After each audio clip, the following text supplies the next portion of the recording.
Abhimanyu 11th standard में पढ़ने वाला एक 16 साल का बच्चा अपनी जान ले लेता है। क्यों? Exam pressure and rote learning education system की वजह से। छात्र ने आग कर ली और बच्चे ने एक सुसाइड नोट भी छोड़ा है। ये मासूम परीक्षा के नंबरों के आगे जिंदगी हार गया। Student died by suicide while preparing for exams. यानी रट्टा मारने वाला सिस्टम। अभिमन्यु अपने केमिस्ट्री के पेपर में लिखता है, education should be about understanding and applying your knowledge. May be a lesson and reason for the system to change. कौन सा सिस्टम? रट्टा मारने वाला सिस्टम। और तब तक मारना जब तक वो चीज याद ना हो जाए। इंग्लिश में बोलते हैं रोट लर्निंग। ये हमारे इंडियन एजुकेशन सिस्टम का सबसे अहम हिस्सा है। यहाँ बच्चे को कॉन्सेप्ट्स कितने क्लियर हैं दैट डजंट मैटर। उसे यही सिखाया जाता है कि बेटा रट्टा मारो। कभी सोचा है ये सिस्टम कभी जिंदगी में चेंज होगा? जैसे आज से 100 साल पहले मोबाइल फोन्स कुछ ऐसे थे, आज मोबाइल फोन्स ऐसे। 50 साल पहले टीवी ऐसी थी, आज ऐसी है। ये कार आज से 100 साल पहले वाली है, आज की कार हम सब जानते हैं। बट ये क्लासरूम आज से कुछ साल पहले का है और ये क्लासरूम आज भी वैसा ही है। तो आज इस वीडियो में समझेंगे आखिर इंडियन एजुकेशन सिस्टम में कितने बड़े बड़े फ्लॉज हैं एंड इस सब का सॉल्यूशन क्या है। बाहर के एजुकेशन और इंडियन एजुकेशन सिस्टम में कुछ बहुत बड़े बड़े डिफरेंसेस हैं।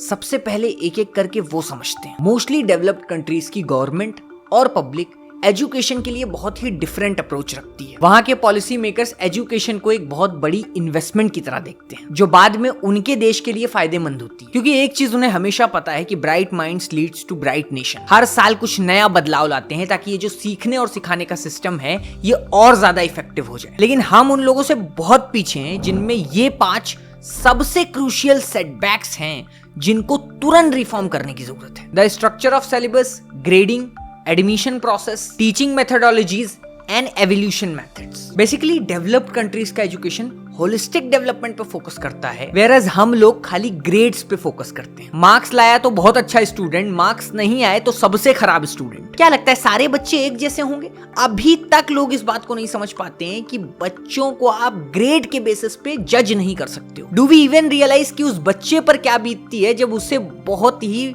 बुरी तरीके से ट्रीट किया जाता है जस्ट बिकॉज वो फेल हो गया है। और हंसने वाली बात तो ये है कि उस बच्चे को फेल करने में इसी एजुकेशन सिस्टम के करिकुलम का हाथ होता है, जो कभी कॉन्सेप्ट समझने पे फोकस ही नहीं करता है। बस क्लास में बुद्धू बोल करके लोग साइडलाइन कर देते हैं। ऐसे बहुत सारे बच्चे हैं जो ऐसे ट्रॉमा से निकलते हैं और बचपन से ही उन्हें सेल्फ डाउट घेर लेता है। अब देखो, जब प्राइमरी एजुकेशन ही ट्रॉमेटिक हो जाएगा तो हायर एजुकेशन तो डार्क हो ही गई। अब उसी जगह अगर आप किसी डेवलप्ड नेशन के एजुकेशन को देखो तो उनका सिलेबस का डिजाइन ही कॉन्सेप्चुअलाइजेशन पे बेस्ड होता है, रोट लर्निंग को वो प्रमोट ही नहीं करते। वेयरएज हमारे यहाँ घर घर में यही सिखाया जाता है कि बेटा रट्टा मारो, याद करो, और बच्चा झूम झूम करके याद करने लगता है। तो ये तो ग्रेड प्रोसेस का सिस्टम है। अब थोड़ा एडमिशन प्रोसेस की बात करते हैं। बट एडमिशन प्रोसेस की क्या बात करें, हमारा एडमिशन प्रोसेस ही करप्ट है। मेरा यहाँ बोलना गलत नहीं होगा कि हमारे एजुकेशन सिस्टम में एडमिशन के लिए मोटा मोटा पैसा देना पड़ता है, चाहे वो केजी वाले बच्चों का हो या फिर इंजीनियरिंग वाले बच्चों का। और मेडिकल एडमिशन के लिए तो सूटकेस भर भर के पैसा चाहिए। यहाँ जो बच्चा डिजर्विंग है उसको तो जल्दी एडमिशन नहीं मिलता है,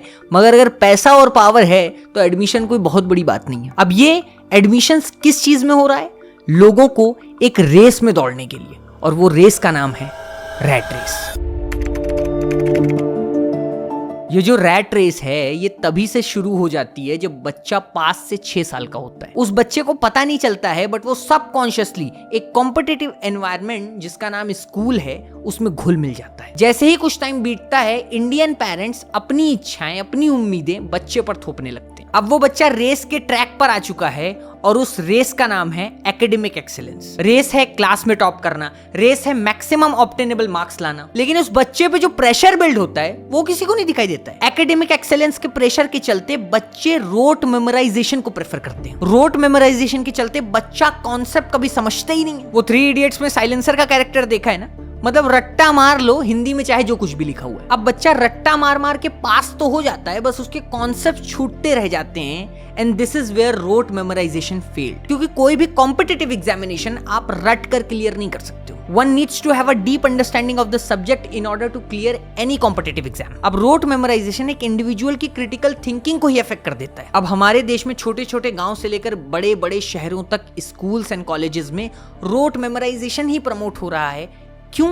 क्योंकि हमारे देश में आज के टाइम में सच्चाई ये है कि एजुकेशन को एक बिजनेस की तरह ट्रीट किया जा रहा है rather than a temple of knowledge. अब ये हार्श लगेगा बट ये सच्चाई है। स्टूडेंट को एक कस्टमर की तरह देखा जाता है। हमारे देश की बात करें तो यहाँ हमेशा memorisation, rote learning and stringent competitive exam जिसमें बहुत सारा कॉम्पिटिशन होता है, यही एजुकेशन सिस्टम फॉलो होता है। और इसमें जो पढ़ाया जाता है वो शायद ही बच्चे की लाइफ में काम आए। शायद सुनाने में ये प्रॉब्लम उतनी ज्यादा बड़ी ना लगे, बट अगर हम स्टैट्स की तरफ गौर करें तब हमें शॉक लगेगा। इंडिया में एक तरफ हमारा एम है $30 ट्रिलियन की इकोनॉमी बनाना 2047 तक, लेकिन एक कंट्री को इस लेवल पर पहुंचाने वाले होते हैं उस कंट्री का वर्कफोर्स। अब प्रॉब्लम यह है कि हमने सपना तो देख लिया इतनी इकोनॉमी बनाने का, बट जो इतनी इकोनॉमी बनाएंगे यानी हमारा वर्कफोर्स, वो अगर उतना स्किल्ड ही नहीं होगा तो ये चीज रियलिटी में कैसे बदलेगी। और यहाँ पर स्किल का ये भी मतलब नहीं कि कोई जॉब कर रहा हो किसी स्किल को सीख करके। यहाँ पर स्किल का मतलब है कि आपकी एडाप्टेबिलिटी टाइम के साथ में, टेक्नोलॉजीज के साथ में कितनी फास्ट है। और 2047 की बात छोड़ दो, अगर अभी की बात करें तो अभी इंडिया में स्किल्ड वर्कफोर्स नहीं है। लो सुन लो, डेटा सुन लो, इंडिया के पास सेकंड लार्जेस्ट एमबीए ग्रेजुएट्स हैं। पूरे दुनिया में 150 लाख लोग जिनके पास एमबीए की डिग्री है, उसमें से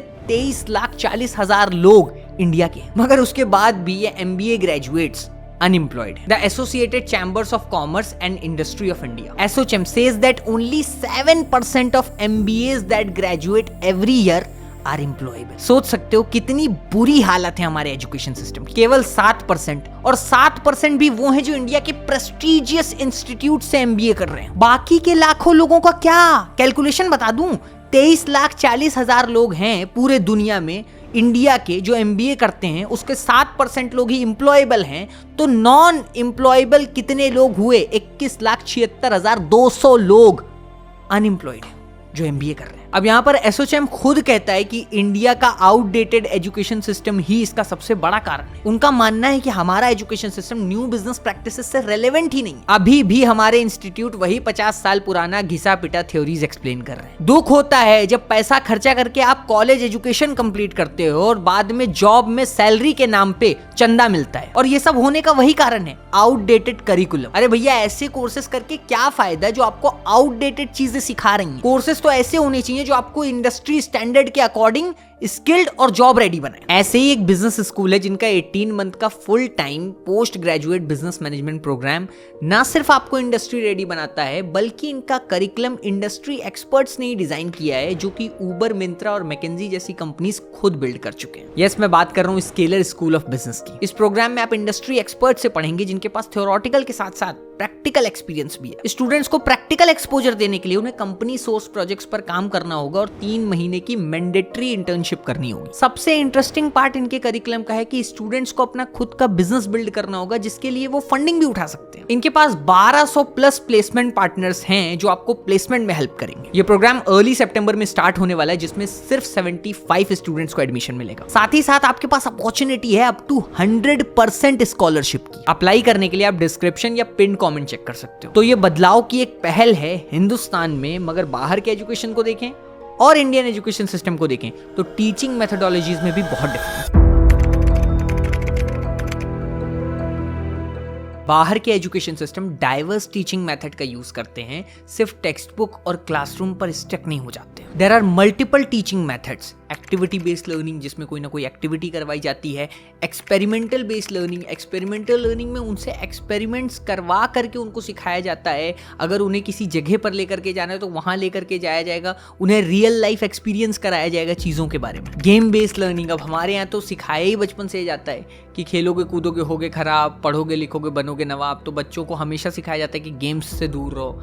वैसे बहुत सारे स्कूल्स हैं गेम्स खिला रहे हैं, मैं वो चीज़ को डिनाई नहीं कर रहा हूँ, लेकिन वो वही सारे स्कूल्स हैं जो आज इन मेथोडोलॉजीज को अपना रहे हैं। तुम गांव देहात में जाओ, अलग अलग जाओ, वहां वो सब नहीं हो रहा है। मैं वहां की बात कर रहा हूँ क्योंकि वही तो हमारा फ्यूचर है। Kinaesthetic learning, hand on activities कराया जाता है, उसके थ्रू सिखाया जाता है।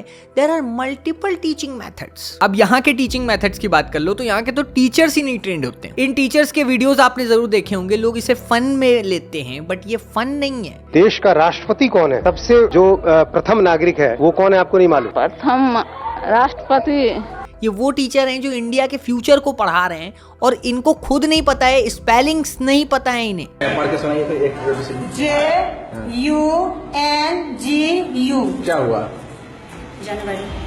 ऐसे ऐसे लोग हैं, संडे मंडे की स्पेलिंग नहीं पता है, ऐसे भी वीडियोस वायरल हुए इंटरनेट पे।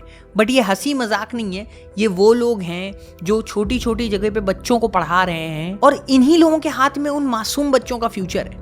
तो कहाँ फ्यूचर जाएगा जब वो कहीं स्टैंड आउट नहीं करते। अब जो भी लोग बोलेंगे कि नहीं भाई ऐसा नहीं है, यहाँ पर भी बहुत कुछ हो रहा है, तो मेरा समझाने का मतलब ये है कि इंडिया में मेंटालिटी डिफरेंट है। यहाँ पर वो वाले मार्क्स पे ही फोकस होता है कि इंग्लिश और मैथ्स में कितना मार्क्स आया, एक्स्ट्रा करिकुलर एक्टिविटीज़ में उनके बच्चे का कौन से हॉबी में इंटरेस्ट जा रहा है, कौन से गेम में इंटरेस्ट जा रहा है और उसमें कितना मार्क्स आ रहा है, ये यहाँ के पेरेंट्स नहीं देखेंगे। वैसे तो इस टॉपिक पे मैं वीडियो लाने वाला हूँ, ठीक है, इंडियन पेरेंट्स के ऊपर। आप मेरे को बता दो कमेंट करके कि आपको इस टॉपिक के ऊपर वीडियो चाहिए, वो अलग टॉपिक है और अलग सेट ऑफ डिस्कशन है वो।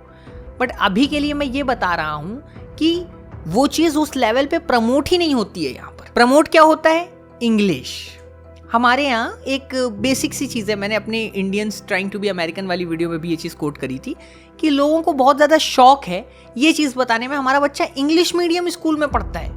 ये इंग्लिश मीडियम क्या है, कभी सोचे हो? English education act 1835, Thomas Babington Macaulay, ये वो शख्स था जिसने इंडिया में इंग्लिश एजुकेशन की नींव रखी और इस शख्स को इंडियन एजुकेशन से सबसे ज्यादा नफरत थी। इसके एजुकेशन ने ही डिवाइड एंड रूल पैदा कर दिया। जो इंग्लिश एजुकेशन अफोर्ड कर सकते हैं वो अपर क्लास हो गए, जो नहीं कर पा रहे हैं वो लोअर क्लास हो गए। और ये कोई हवा वाली बात नहीं है, ये आज तक है, लोगों के दिमाग में घुस गया। जाके मेरा वीडियो देख लो, Indians trying to be American, ठीक है, आज के टाइम में उस पर 6 लाख से ज्यादा व्यूज हैं और उस वीडियो में यही चीज है कि मैंने आपको प्रूफ्स दे करके बताया है कि जो थोड़ा सा भी इंग्लिश बोले लोग उसको कूल समझते हैं और जो ना बोल पाए उसको लोग अनसिविलाइज समझते हैं। 6 जनवरी 2024 को द हिंदू के एक आर्टिकल में पता चला, हमारे डिफेंस मिनिस्टर ने ही बताया कि मैकेले को भेजा ही इसलिए गया था कि वो इंडिया के ट्रेडिशनल एजुकेशन को खत्म करके, जो कि रिच एजुकेशन था, वेस्टर्न एजुकेशन को इंट्रोड्यूस करें। Macaulay also emphasise on the relentless pursuit of academic excellence which led to rat race that we see today. और आज के टाइम में ये रैट रेस दो जगह की हो गई है। एक तो स्कूल में भी रैट रेस चल रही है, एक कोचिंग इंस्टीट्यूट वाली भी रैट रेस चल रही है। कोचिंग में अलग रैट रेस हो रही है। अगर बच्चों के लिए कोचिंग स्कूल से ज्यादा इंपॉर्टेंट है तो फिर स्कूल का क्या काम? अब आदमी स्कूल फीस भी भर रहा है, ऊपर से कोचिंग की भी फीस, तो जब पूछा जाए ऐसा क्यों, तो जवाब होता है भैया स्कूल में पढ़ाई नहीं अच्छी है। अब जब यहाँ पर पता है कि स्कूल्स में क्वालिटी ऑफ एजुकेशन नहीं है तो फिर कोई क्वेश्चन क्यों नहीं करते हो? And I am not talking about Kota and Rajendra Nagar, वहां पर कोचिंग थोड़ा जस्टिफाइबल है। मैं बात कर रहा हूँ रेगुलर स्कूल गोइंग किड्स की। लकीली अभी मिनिस्ट्री ऑफ एजुकेशन ने कोचिंग सेंटर्स को लेकर के नए set of rules and regulation बनाए हैं, जिसके अकॉर्डिंग 16 साल से छोटे बच्चों का एनरोलमेंट अलाउ नहीं है। बट कितनी जगह ये फॉलो हो रहा है? कोई कोचिंग इंस्टीट्यूट फीस को लेकर के पेरेंट्स या स्टूडेंट्स को एक्सप्लॉइट नहीं कर सकता है। अब यहाँ पर लोगों को समझ लेना चाहिए कि कोई भी कोचिंग इंस्टीट्यूट समाज सेवा करने के लिए नहीं बैठा है। It is business for them. कोई फेल हो तब भी बिजनेस, कोई पास हो तब भी बिजनेस। दोनों ही केसेस में कोचिंग इंस्टीट्यूट प्रॉफिट में रहेगा पर आप नहीं। नवंबर 2023 में एक distress parent Anirudh Narayan Malpani top court को अप्रोच करते हैं। वजह क्या होती है? गाइडलाइंस एंड रेगुलेशन की मांग, जो कि कोटा में चल रहे डेथ्स को रोकने के लिए होते हैं, क्योंकि सिर्फ 2023 में 24 डेथ रिकॉर्डेड हैं कोटा के अंदर। अब ये रिकॉर्ड हाईएस्ट है 2015 से अब तक। अब कोर्ट ने तो अपना डिसीजन बना लिया और कोर्ट का सीधा सीधा कहना है the problem is with parent not with coaching institute. और ये बात कई हद तक सही है कि कोचिंग इंस्टीट्यूट का तो मार्केटिंग स्ट्रेटेजी है, वो आपको किसी का भी फोटो चिपका करके दे देते हैं कि हमारे यहाँ से रैंक निकल रही है। अब पेरेंट्स बहुत ही हाई एक्सपेक्टेशन रखने लगते हैं अपने बच्चे से कि तू कोटा में पढ़ रहा है तो ये निकाल, और उसके चक्कर में एक मेंटल प्रेशर बिल्ड होता है और उससे क्या होता है स्टूडेंट के साथ वो एक स्टूडेंट ही जान सकता है। अब पेरेंट्स ये बात नहीं समझ पाते हैं कि उनका बच्चा जिस कॉम्पिटिटिव एग्जाम की तैयारी कर रहा है कहीं उसका ही पेपर ना लीक हो जाए। बताओ, अभी नीट में हुआ सब कुछ ठीक है और मैंने वीडियो भी बनाई, उसमें एक एक चीज एक्सप्लेन किया। अब सोचो उस नीट एग्जाम में जो मैंने वीडियो के अंदर बताया, जिस बच्ची ने अपनी जान ले ली, दुनिया को छोड़ के चली गई, वो बच्ची के ऊपर प्रेशर बिल्ड करने में किसका हाथ है? पेरेंट्स का नहीं, एजुकेशन सिस्टम का, पेपर लीक का। जो उसका पूरा नीट का जो सिस्टम गड़बड़ हुआ, बच्ची इतना दिन से तैयारी कर रही थी, वो अपने पेरेंट्स को क्या मुंह दिखाएगी? ये चीज बिल्कुल गलत है। जो बच्ची ने स्टेप लिया वो बिल्कुल गलत है, लेकिन उसका ऊपर प्रेशर बिल्ड करने में किसका हाथ?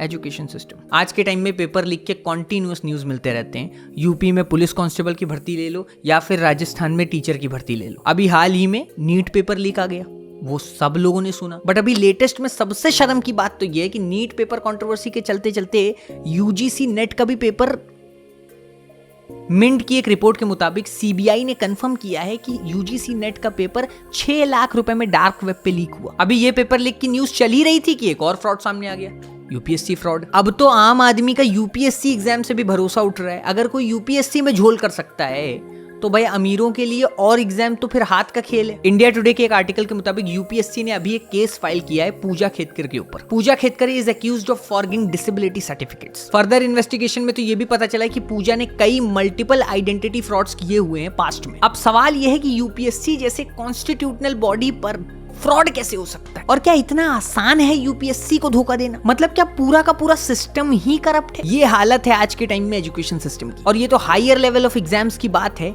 जाओ हिंदुस्तान के छोटे छोटे गांव देहात में चले जाओ और छोटे छोटे जो स्कूल चल रहे हैं वहां जाकर के देख लो क्या हालत है स्कूल की। ये एक बहुत बड़ा सिग्निफिकेंट चैलेंज है जो इंडियन एजुकेशन सिस्टम फेस करता है, जो है क्वालिटी ऑफ एजुकेशन। अब पिछले कुछ सालों में इतना सब कुछ इंप्रूवमेंट होने के बाद भी आज भी स्कूल कॉलेजेस छोटे छोटे इंफ्रास्ट्रक्चर में लैक कर रहे हैं, क्वालिटी टीचर्स में लैक कर रहे हैं, प्रोग्राम करिकुलम में लैक कर रहे हैं। और रूरल एरियाज का तो मैं क्या बोलूं भाई।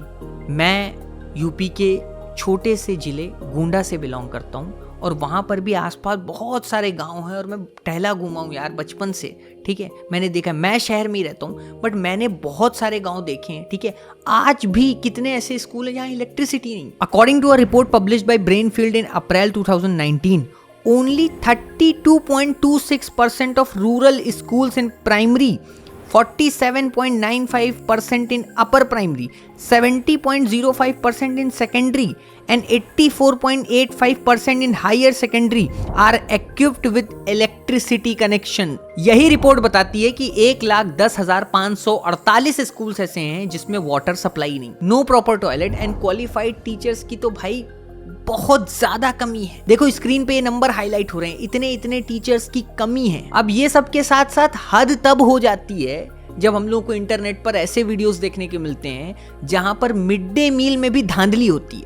बच्चों को पानी वाला दाल पिलाया जाता है, ठीक है, दाल के नाम पे। गवर्नमेंट पूरी सब्जी बनाने का भी पैसा देती है लेकिन बच्चों को वही पानी वाला दाल पिलाया जा रहा है। पवन जायसवाल की एक रिपोर्ट के अकॉर्डिंग मिड डे मील में रोटी के साथ नमक दिया जा रहा है। अब अभी बजट 2024-25 आया मगर उसमें भी सुन लो 6% GDP allocation to education is not a new concept. It was first recommended in the national policy on education of 1968, फिर 86 में रेटिरेटेड हुआ and most recently emphasised in the national education policy 2020। However India में education पर expenditure 3% ही है GDP का, जबकि recommended 6% है। अब ये जो 3% का गैप है ये अलग अलग चीज को कंट्रीब्यूट करता है, जैसे teacher vacancies and inadequate training, inefficient utilisation of funds, over crowded classroom and limited infrastructure, digital divide and unequal access. तो ये सारी तो प्रॉब्लम्स हैं, बट अब बात करते हैं सॉल्यूशंस की। अगर बजट एंड पॉलिसीज में इंप्रूवमेंट किया जाए और थोड़े बहुत एफर्ट्स मारे जाएं उन लोगों के थ्रू जो एजुकेशन सिस्टम में है, तो हम होप कर सकते हैं ये शॉर्टकमिंग्स बहुत जल्दी रिजॉल्व हो जाएंगी।